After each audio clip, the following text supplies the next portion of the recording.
Hatimaye Donald Trump atoa kauli.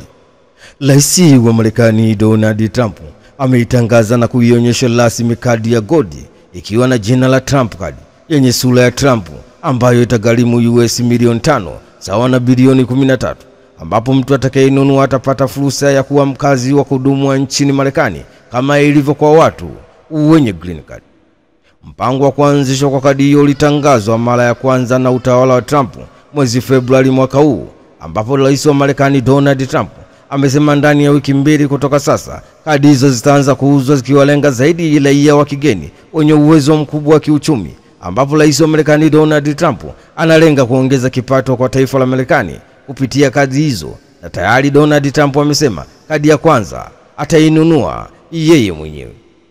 Miongoni mwa faida za kadi hizo ni kupata haki ya makazi ya kudumu nchini Marekani, kupata uwezekano rahisi zaidi wa kupata uraia wa Marekani, itasaidia kampuni za Marekani kuwaingiza wafanyakazi wenye uwezo mkubwa wa kazi nchini humo, ukilinganisha na mfumo wa kupata green card ambapo mchakato wake una vipengele vingi na hata wengine kutapeliwa wakati wakipambania uraia wa Marekani. Ni taarifa kutoka nchini Marekani. Hatimaye rais wa Marekani Donald Trump ameitangaza na kuonyesha rasmi kadi ya green card, ambapo Donald Trump ameita Trump card yenye sura ya Trump ambayo itagharimu US milioni 5 sawa na bilioni 13, ambapo mtu atakayenunua atapata fursa ya kuwa mkazi wa kudumu nchini Marekani kama alivyo kwa wakazi wengine wenye green card. Ni kosa la jinai kupekua simu ya mpenzi wako.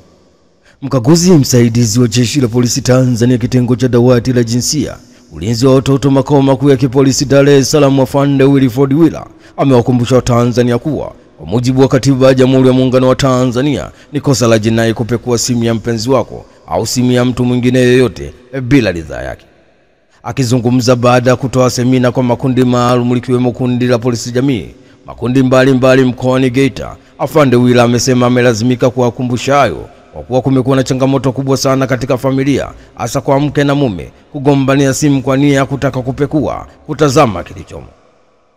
Afande Wila amesema unakuta mwanamke au mke anagombania simu ya mume au mume anagombania simu ya mke, sio kwa nia njema ila kwa nia ovu, kwa lengo la kupekua simu ya mwenzie. Kwa mujibu wa katiba ya Jamhuri ya Muungano wa Tanzania, kila mtu ana haki ya faragha na usiri. Taarifa zake, mambo yake anayofanya kuwa faragha, anafanya yeye kama yeye faragha. Kwa hiyo ukifanya hivyo bila ridhaa yake, kuchukua simu yake na kuanza kuipakua, hilo ni kosa la jinai. Ni taarifa kutoka Geita. Hatimaye mkaguzi msaidizi wa Jeshi la Polisi Tanzania kitengo cha dawati la jinsia, ulinzi wa watoto makao makuu ya kipolisi Dar es Salaam, Afande Wilford Wila amewakumbusha Tanzania kuwa kwa mujibu wa katiba ya Jamhuri ya Muungano wa Tanzania ni kosa la jinai kupekua simu ya mpenzi wako au simu ya mtu mwingine yoyote bila ridhaa yake. Tundu Lissu atengua uteuzi wa Catherine Ruge. Mwenyekiti wa Chama cha Demokrasia na Maendeleo Chadema Taifa Tundu Antipas Lissu ametengua uteuzi wa mjumbe wa sekretarieti maalum wa dawati la jinsia wa Chama cha Demokrasia na Maendeleo Chadema Catherine Ruge. Taarifa hiyo imetolewa na mkurugenzi mawasiliano na uenezi wa Chama cha Demokrasia na Maendeleo Chadema Brenda Lupia, huko akisisitiza kuwa no reform no election inaendelea kuchanja mbuga kanda ya kusini. Itakumbuka Catherine ni miongoni mwa watiania wa uchaguzi mkuu wa mwaka 2025 kutoka Chama cha Demokrasia na Maendeleo Chadema waliojiita G55, waliotoa waraka wa kupinga maamuzi ya Chama cha Demokrasia na Maendeleo Chadema kuzuia uchaguzi mkuu wa mwaka 2025 endapo mabadiliko ya mfumo ya uchaguzi hayatafanyika. Endapo baada ya waraka huo kusambaa kwa watu kujiuliza kama Catherine ameweka sahihi yake mwenyewe, baadaye Ruge aliandika na kuthibitisha kuwa ni sahihi yake. Ni taarifa kutoka jijini Dar es Salaam. Hatimaye mwenyekiti wa Chama cha Demokrasia na Maendeleo Chadema Taifa Tundu Antipas Lissu ametengua uteuzi wa mjumbe wa sekretarieti maalum wa dawati la jinsia wa Chama cha Demokrasia na Maendeleo Chadema Catherine Ruge. G55 watoa kauli. Wagombea ubunge wa mwaka 2020 na watiania kugombea ubunge mwaka 2025 kupitia Chama cha Demokrasia na Maendeleo Chadema wanaojiita G55 wamesema wanaunga mkono kufanyika kwa mabadiliko katika mfumo wa uchaguzi yaani reforms, lakini hawaungi mkono chama cha demokrasia na maendeleo Chadema kuzuia uchaguzi yaani no election. Akiongea jijini Dar es Salaam kwa niaba ya G55, John Mlema amesema tunawasilisha mchango wetu wa mawazo kwa maandishi kama ifuatavyo. Moja, sisi ni kundi la G55. Tunaunga mkono madai ya kufanyika kwa reforms nchini na tupo tayari kuongeza nguvu zaidi katika jitihada za chama za kudai mabadiliko ya katiba na sheria za uchaguzi yaani reforms ili kuwa na uchaguzi huru na zinazoaminika. Ni taarifa kutoka jijini Dar es Salaam. Hatimaye wagombea ubunge wa mwaka 2020 na watiania kugombea ubunge mwaka 2025 kupitia chama cha demokrasia na maendeleo Chadema wanaojiita G55 wamesema wanaunga mkono kufanyika kwa mabadiliko katika mfumo wa uchaguzi yaani reforms, lakini hawaungi mkono chama cha demokrasia na maendeleo Chadema kuzuia uchaguzi yaani no election. Maesiro ateuliwa kuwa mwenyekiti wa bodi ya STAMICO. Rais wa Jamhuri ya Muungano wa Tanzania Daktari Samia Suluhu Hassan amefanya uteuzi wa viongozi mbalimbali akiwemo IGP mstaafu Balozi Simon Nyakolosilo ambaye ameteuliwa kuwa mwenyekiti wa bodi ya shirika la madini taifa STAMICO, akichukua nafasi ya Meja Jenerali mstaafu Michael Samuyo ambaye amemaliza muda wake. Rais wa Jamhuri ya Muungano wa Tanzania Daktari Samia Suluhu Hassan amemteua pia Profesa John Wajanga Aaron Kandolo wa mwenyekiti wa kamisheni ya Tume ya Taifa ya Sayansi na Teknolojia, akichukua nafasi ya Profesa Makenya Abraham Enolasi Maboko ambaye amemaliza muda wake. Mwingine aliyeteuliwa na Rais wa Jamhuri ya Muungano wa Tanzania ni Profesa Emmanuel Njema wa mwenyekiti wa baraza la uongozi wa chuo cha usimamizi wa fedha IFM kwa kipindi cha pili. Pia mhandisi Mwanaisha Laja Butumbo ameteuliwa kwa mwenyekiti wa bodi ya ukurugenzi baraza la taifa la hifadhi ya usimamizi wa mazingira NEMKI, akichukua nafasi ya Profesa Asnat Changu ambaye amemaliza muda wake. Pia rais amemteua Rosemary William Sila kwa mwenyekiti wa bodi ya udhamini bohari ya dawa MSD kwa kipindi cha pili mfululizo. Ni taarifa kutoka jijini Dar es Salaam. Hatimaye Rais wa Jamhuri ya Muungano wa Tanzania Daktari Samia Suluhu Hassan amefanya uteuzi wa viongozi mbalimbali akiwemo IGP mstaafu Balozi Simon Nyakolosilo ambaye ameteuliwa kuwa mwenyekiti wa bodi ya shirika la madini taifa STAMICO, akichukua nafasi ya Meja Jenerali mstaafu Michael Samuyo ambaye amemaliza muda wake. G55 watoa kauli tunapinga udikteta ndani na nje ya Chadema.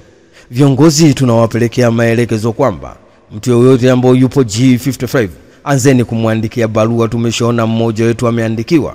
Tunawashauri chama cha demokrasia na maendeleo Chadema isiyo njia sahihi. Tulipinga udikteta, tunaendelea kupinga udikteta ndani na nje ya Chadema. Tunawashauri viongozi wetu wanaohubiri uhuru na mawazo na maoni. Mwenyekiti wetu Tundu Antipas Lissu aliwahi kuwa mbunge. Makamu mwenyekiti John Heche aliwahi kuwa mbunge. Katibu mkuu John Mnyika amewahi kuwa mbunge. Ndani ya bunge walikuwa na maoni ya moto kweli. Walipotaka kuzuiwa na spika kupewa adhabu au kutolewa nje ya bunge, tulisimama kama taifa kwamba maoni yao yasikilizwe na ndani ya Chadema. Leo tunawataka viongozi wasiogope kusikiliza maoni mbadala. Watu waache wawe huru. Kama Chadema tukianza kuzuia watu wetu kusema hivi, mnataka wananchi wakaseme vipi? Hatutaki kuiga tabia za Chama cha Mapinduzi CCM kwamba mwanachama alioji kwamba uteuzi wa mgombea urais au kufuata katiba na chama wakaagiza wilaya imfukuze wanachama. Hivyo vimelea tumeanza kuviona vinaanza kujitokeza katika chama cha demokrasia na maendeleo Chadema. Ni taarifa kutoka jijini Dar es Salaam. Hatimaye viongozi wamepelekewa maelekezo kwamba mtu yoyote ambaye yupo G55 anzeni kumwandikia barua, na tumeshaona mmoja wetu ameandikiwa. Tunawashauri chama cha demokrasia na maendeleo Chadema, hii njia sio sahihi. Tulipinga udikteta na tunaendelea kupinga udikteta ndani na nje ya chama cha demokrasia na maendeleo Chadema. Tunawashauri viongozi wetu wanaohubiri uhuru na mawazo na maoni. Hatimaye Daktari Nchimbi atoa kauli ya kuna wa kuzuia uchaguzi.